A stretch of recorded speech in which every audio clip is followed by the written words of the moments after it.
Miguel from Mobile 757. We have a wonderful customers that are repeat customers.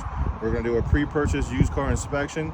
This is not going to be a long inspection. This is going to be a condensed version of it to keep everything short. So the first thing I'm going to do, I'm going to open up the car. This is a 2008 Toyota Corolla. Toyota and Honda are one of the best cars in the world, hands down. So the first thing I like to do is I like to pop the hood, and there's a reason for that. I don't like the car to actually start because I like to check the fluids. Checking the fluids tell a lot about the car itself. As you can see, just by the looks of the engine, you can literally see that this has been taken care of to a certain degree. So what we're going to do, and if you guys have any questions while I'm doing this, I will answer every single question you got. So the first thing I do is check the oil before the car even starts. If this is clear, it's been taken care of. If it's dirty, it has not been taken care of. This should be full and clear.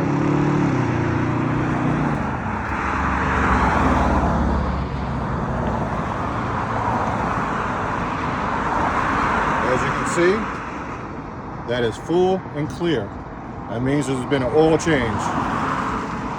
That's just the first telltale signs I look for a car, at any car, in all cars, and I want it before I even start the engine. The second thing I look for is I take this top off right here. If you come look closer. I take this top off right here. It should be absolutely nothing except a black top. There should be no milkshakes. There shouldn't be anything looking odd. As you can see, it's all black. There's nothing odd. If you look inside there, it looks just like a regular engine. If there's a blown head gasket or some stop leak, you will literally see it. The second telltale sign I look for, let me put this back on. I take the radiator cap off. That's the reason why I don't want the car hot. Never take this off when it's hot. The radiator cap also tells you about the cooling system. It should be just cooling, nothing else. I pull this off. As you can see, that's nothing but coolant. And there's nothing up here except a dirty cap, but that's coolant. If this was like a head gasket, this would look like a milkshake, or if it was stop leak, it would have some kind of like metallic or have something in there that isn't supposed to look. It's supposed to be normal. So the second thing I do is I'm gonna go ahead and put the diagnostic machine on. I'm not gonna turn the car on. I'm just gonna turn the diagnostic machine. It's gonna scan the whole entire car. You're gonna have some kind of codes. This is a 2008. Perfection doesn't exist, but this car should be very minimum code. So let's find out. So the machine that I use, is my Autel. It is a 906 Pro. This is what I use, and it's Bluetooth. So I'm going to come in here, and I'm going to plug this in. Why I am in here, I stick my nose in here. It should not smell like must or anything. It should smell like a regular car. If there's a musty smell in here, that means there's been a leak in here. That's an automatic no. We just cancel the whole entire thing, the pre-inspection. Smells normal. So I'm going to put this into the diagnostic thing. I'm going to take the key. I always put the key in the door because sometimes these cars lock themselves. There's another purpose. I check the windows, so I put them down just in case it does lock. I turn everything off. The radio has a crack in it. You can see the radio has a crack in it. I'm going to turn it on to make sure it works.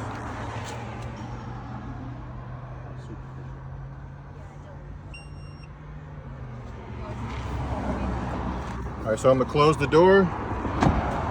And what I'm going to do is, it already picks up what kind of car it is. I'm going to hit right there. This is a Toyota. I'm going to hit Toyota. We're going to do a full scan on the whole entire car, all of the systems, which should be very few because this is a Corolla. It's telling me what the VIN is. I'm gonna hit OK. It's telling you what kind of car it is automatically. I'm going to hit OK. A little glare, but I can see it. Also, I can see your battery. Your battery is 12 volts. So even before I even begin, right there, it tells me your battery right there. So what I'm going to do right now is I'm going to hit auto scan. This is going to go through the whole entire car. And the reason why I like this scanner, it's also bi-directional. I could turn things on and off. All right, so we got one fault. It's in the engine. That's not going to cast the car away and say, oh, don't buy it. This is a 2008. Perfection doesn't exist. We'll see if it's something real small. 9 times out of 10. With this dealership, which is pay here, buy here, it's something real small and minute. Okay, that is the immobilizer. So somewhere down the road, they probably had a bad key or a bad battery or something. It says history. So that means it happened and some time ago. That is not current. So that's nothing to worry about. The next thing we're going to do, we're going to go ahead and start the car. I've already checked what I wanted to check. Well, let's check some more stuff. Okay. I'm going to nice and tight. Batteries are nice and tight. This actually is a good battery. Let me see if I can see the sticker. This is a 2021 battery. Brake fluid is good. I can see it through here. I've already looked at the coolant. Let's pull it inside here. Power steering, your air conditioning. We're going to check all of this stuff right here. There's a little bit of rust and all this stuff. That's just superficial. That's just how it is on Earth. Now we're going to start the car. We're going to let it warm up.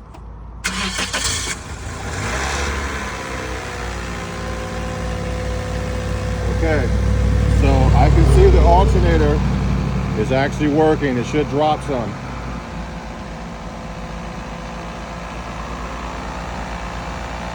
If you look at the engine, it is not shaking. A shaky engine means it's imbalanced. 9 times out of 10, that means it needs a tune-up. This is not shaking whatsoever. Think of a glass water. That little noise you hear, because it's this plastic. It's gonna die down as it warms up. But think of glass of water, and if it's shaking like a wave, that means it needs a tune-up. There's something wrong with this engine. As you can see, it's very hard to the visual eye to see it shaking, which is a very good thing. We're gonna wait for the car to actually warm up. While the car is warming up, we're gonna check the superficial stuff, like the 2 headlights are working. We're gonna stay right there. We're gonna check the high beams. Good. All right, now we're going to check this turn signals. I'm going to go in the back and I'm going to check the turn signal. As you notice, the engine noise is dying down because it's warming up. It's getting quieter. All right, we're going to check that light side.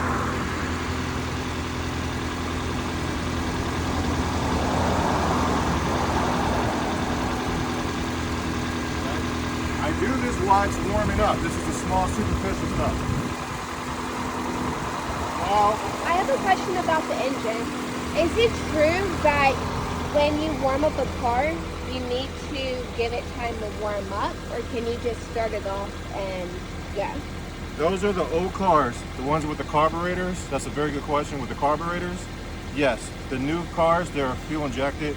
You can start it up and you can take off.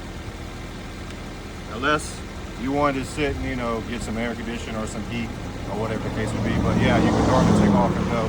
You wouldn't even hear this noise because when you close the hood, you wouldn't even hear any of the engine anyway.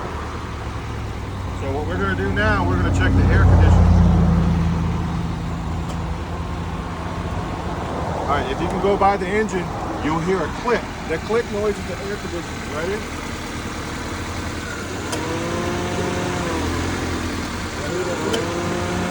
Yep.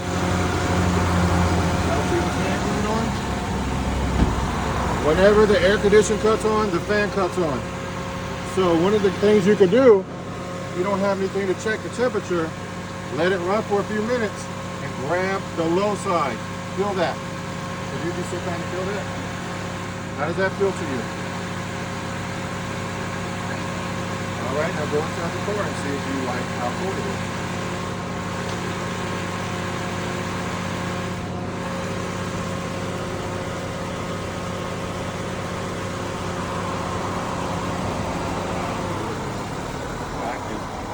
Super premium.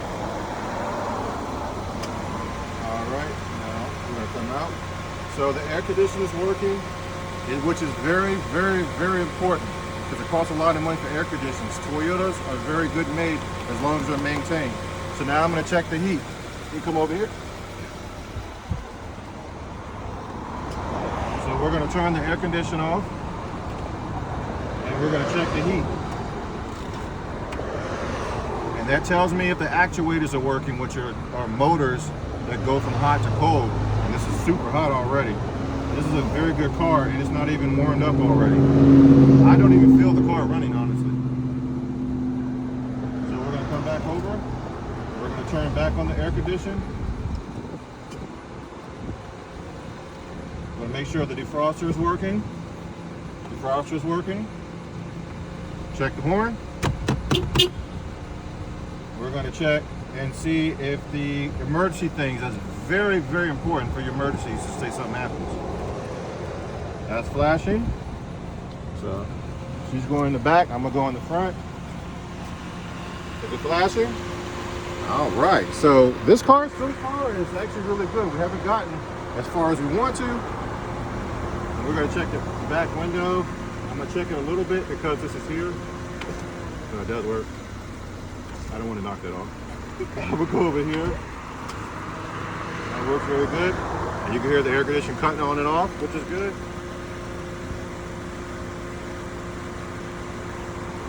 All right, I was making sure the dome light was on. I'm gonna check the radio.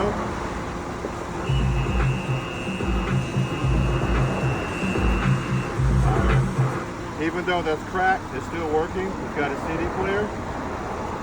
So we're going to check the glove box, because the glove box tells you a lot what's happening with this car. So usually the glove box will have what the inspection. They still got the books, which are really good. And this talks about the warranty, but there's no more warranty. So whoever had this car really cared about it, because a lot of people lose all this stuff. And the inspection is authentic. In Virginia, that's authentic.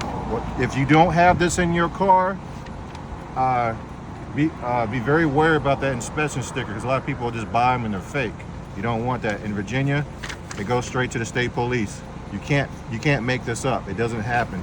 And also, all this has to match what's on this sticker number. Has to match what's on that sticker number. That's how you know. This is a dealership, so you don't have to worry about this being a salvage vehicle or anything like that, because they have to, by law, tell you up front. So now I'm gonna close the door. I'm going to check the emergency brake. All I'm gonna do is pull this up. I'm going to put it in reverse, and the car should not move. I have nothing.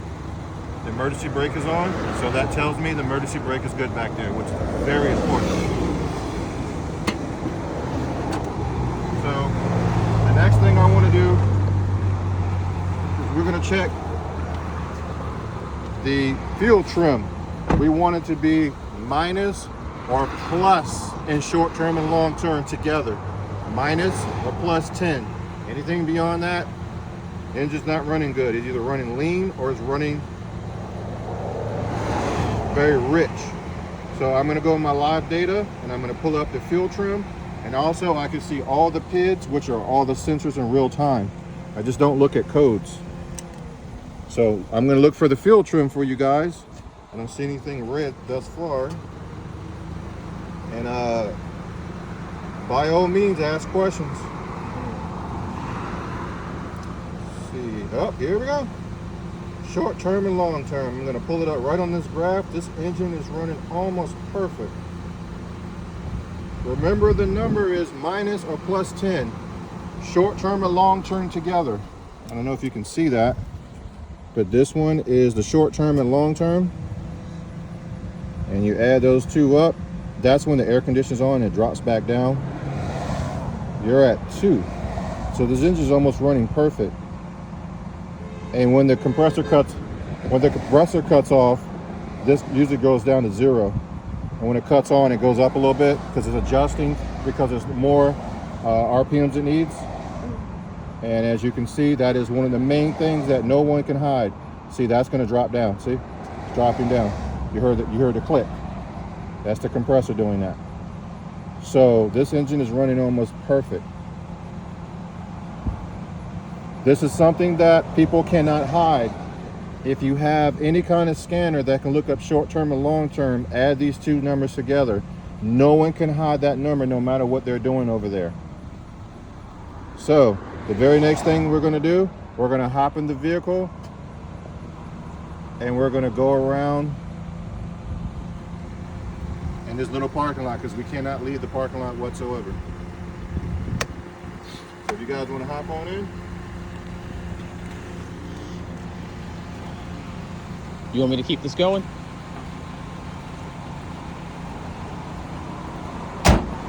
I'm going to do this in the driver's seat because we're on the property. When we get off the property, I'm going to let you guys do what you guys do. Do you want me to keep this going or stop? Yes. Oh, keep it going. Okay. You get a passenger side. All right, madam, here's your limousine.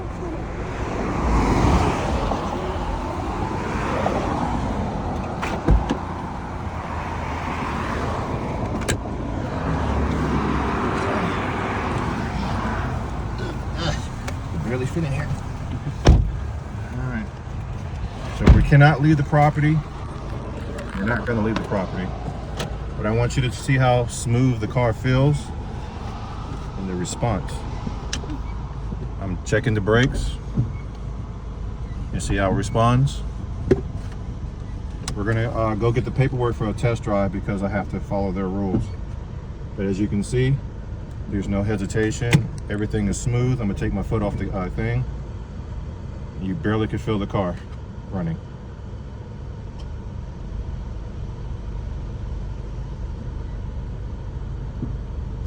If you like this video, please like, subscribe, and share. Thank you.